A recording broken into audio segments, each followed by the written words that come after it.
Donald Trump যুদ্ধও করে, আবার চুক্তি করে তার ক্রেডিট সে নিতে চায়। সে বলবে যে আমেরিকা আসলে যুদ্ধ করেনি, ইসরায়েল আর ওই ইরান যে যুদ্ধ জড়াইছিল সেটা আমি থামাই দিছি। মানে এটা তার নবম বা দশম বিজয় হবে।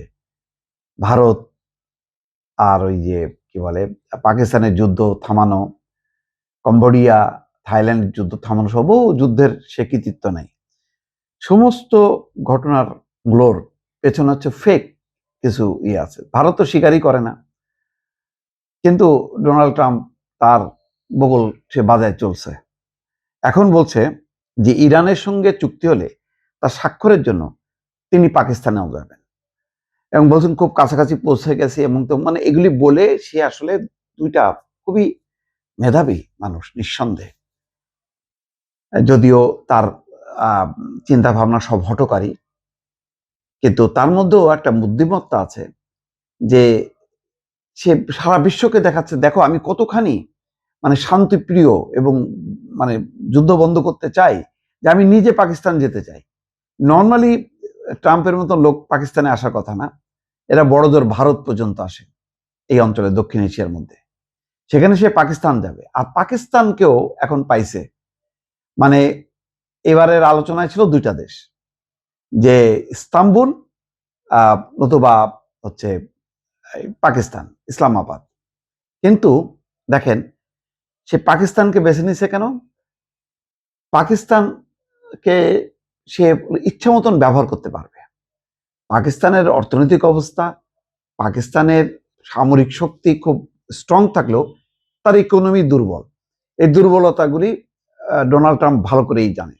সেই কারণে সে পাকিস্তানকে যত তার মতন করে হ্যান্ডেল করতে পারবে, তুরস্ককে কিন্তু পারবে না। তুরস্কর একটা নিজস্ব পলিসি আছে। সুতরাং এখন দেখেন এই ট্রাম্পের জন্য গত 40 দিন বা এখন 40 দিন পার হয়ে এখন পর্যন্ত পাকিস্তানের সমস্ত তার নিজের দেশের অর্থনীতি, তার দেশের নিজের রাজনৈতিক স্থিতিশীলতা বাদ দিয়ে সে দৌড়াচ্ছে ট্রাম্পের পিছনে। মানে এরা এখন আমেরিকার এজেন্ট হয়ে গেছে, এজেন্ট হয়ে দৌড়াদৌড়ি করতেছে। তো ভালো, এটা আমাদের জন্য ভালো, বিশ্বের জন্য ভালো। কিন্তু এটাও তো আবার ঠিক না যে সবকিছু বাদ দিয়ে পাকিস্তানের শাহবাজ শরীফ দৌড়ায় মধ্যপ্রাচ্যে। Asim Munir, my dear field marshal, মানে ট্রাম্প তাকে my dear field marshal Asim Munir এত প্রিয়, সে চলে গেছে তেহরানে, সামরিক পোশাক পরে নামছে। তাকে আবার অভ্যর্থনা জানাইতে ইরানের পররাষ্ট্রমন্ত্রী আব্বাস আরাকচি যে হাজির হয়েছে। বোঝেন অবস্থা।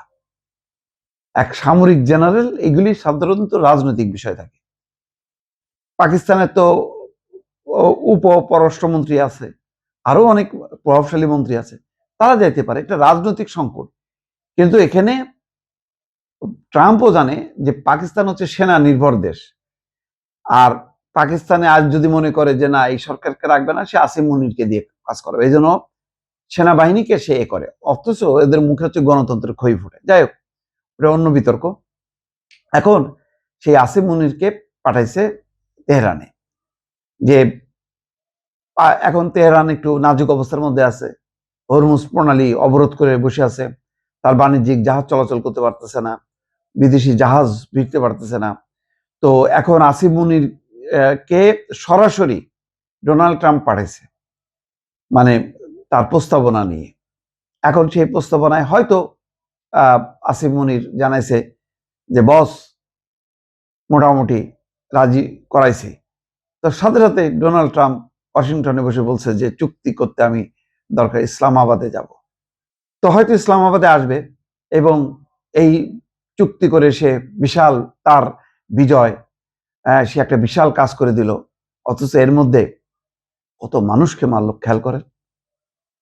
প্রধান ধর্মীয় নেতা আয়াতুল্লাহ আলী খামিনিকে হত্যা করলো, প্রতিরক্ষা মন্ত্রীকে হত্যা করলো, সেনা প্রধানকে হত্যা করলো, আইআরজিসির প্রধানকে হত্যা করলো।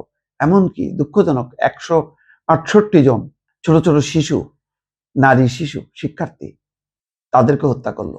প্রথম দফায় স্কুলে হামলা করলো। এইরকম অমানবিক কর্মকাণ্ড করেও সে চুক্তি করে সে হাসতে থাকবে আর বিশ্ব তাকায় তাকায় দেখবে।